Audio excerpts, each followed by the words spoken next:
மத்திய கல்வித்துறை அமைச்சர் தர்மேந்திர பிரதானை கண்டித்து சென்னையில் காங்கிரஸ் சார்பில் இன்று கண்டன ஆர்ப்பாட்டம் நடத்தப்படும் என தமிழ்நாடு காங்கிரஸ் தலைவர் செல்வ பெருந்தகை தெரிவித்துள்ளார். கோவை மாவட்டம் பொள்ளாச்சியில் நடைபெற்ற காங்கிரஸ் நிர்வாகி இல்ல திருமண விழாவில் கலந்து கொண்ட பின்னர் செய்தியாளர்களிடம் பேசிய அவர், தமிழ்நாட்டு மக்களால் தேர்ந்தெடுக்கப்பட்ட நாடாளுமன்ற உறுப்பினர்களை அநாகரிகமாக மத்திய அமைச்சர் பேசியிருப்பது கண்டிக்கத்தக்கது என்றார். மத்திய அமைச்சரை கண்டித்து சென்னையில் இன்று காங்கிரஸ் சார்பில் ஆர்ப்பாட்டம் நடத்தப்படும் என்றும் செல்வ பெருந்தகை தெரிவித்தார். தமிழ்நாடு பாஜக ஒன்னு தமிழ்நாட்டுக்கான கட்சி, அது எதுக்கான கட்சி சொல்லு? யாருக்கான கட்சி அது? தமிழ்நாடு பாஜகன்றீங்களே, தமிழ்நாட்டு மக்களுடைய குரலா தான் ஒரு கட்சியும் இருக்கணும். தமிழ்நாட்டு மக்களுடைய எதிராக சிந்தனை உள்ள கட்சி எப்படி இந்த தமிழ்நாட்டில் மக்களுக்காக இருக்கும்? இதனிடையே மும்மொழி கொள்கை மற்றும் தமிழ்நாட்டிற்கு கல்வி நிதி வழங்காததை கண்டித்து நாடாளுமன்ற வளாகத்தில் இன்று காலை 10:30 மணிக்கு திமுக எம்பிக்கள் போராட்டம் நடத்த உள்ளதாக அறிவிக்கப்பட்டுள்ளது.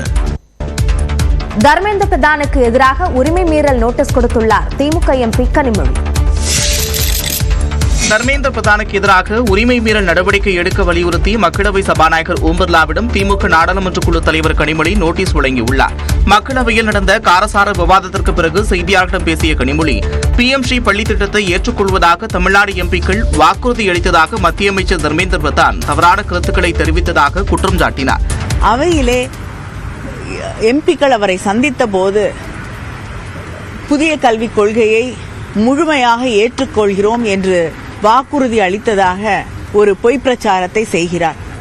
எந்த நேரத்திலும் தமிழ்நாட்டிலிருந்து அவரை சந்தித்த எம்பிக்களோ நானோ தமிழ்நாடு மும்மொழி கொள்கையை, புதிய கல்விக் கொள்கையை ஏற்றுக்கொள்ளும் என்பதை தெரிவிக்கவே இல்லை. இதனைத் தொடர்ந்து தமிழக எம்பிக்கள் அநாகரிகமாக நடந்து கொள்வதாக மத்திய அமைச்சர் கூறியது தமிழக மக்களை அவமதிக்கும் செயல் என்று குறிப்பிட்டு அவர் மீது உரிமை மீறல் நடவடிக்கை எடுக்க வலியுறுத்தி மக்களவை சபாநாயகர் ஓம் பிர்லாவிடம் கனிமொழி நோட்டீஸ் வழங்கியுள்ளார். மும்மொழி கொள்கையை இந்தி திணிப்பு என கூறி திமுகவினர் செய்யும் வஞ்சக அரசியலை தமிழக மக்கள் ஒருபோதும் நம்பப்போவதில்லை என்று மத்திய இணையமைச்சர் எல்முருகன் தெரிவித்துள்ளார். இது தொடர்பாக எக்ஸ் தளத்தில் பதிவிட்டுள்ள அவர், திமுகவினரை பார்த்து கேள்வி எழுப்பினால் தமிழக மக்களை மத்திய அமைச்சர் தர்மேந்திர பிரதான் அவமானப்படுத்துவதாக முதலமைச்சர் மு.க.ஸ்டாலின் மடைமாற்றம் செய்கிறார் என்று குறிப்பிட்டுள்ளார். தர்மேந்திர பிரதான் எழுப்பிய கேள்விகளுக்கு திமுகவினரிடமிருந்து பதில் இல்லை என்றும் எல்முருகன் தெரிவித்துள்ளார்.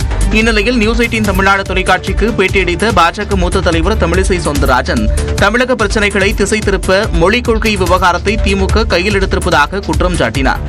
தமிழக பிரச்சனையை திசை திருப்புகிறீர்கள் என்ற குற்றச்சாட்டை நாங்கள் வைக்கிறோம். ஏன் இந்த ஏற்றத்தாழ்வு இல்லாம ஏன் குழந்தைகளை படிக்க வைக்க கூடாது?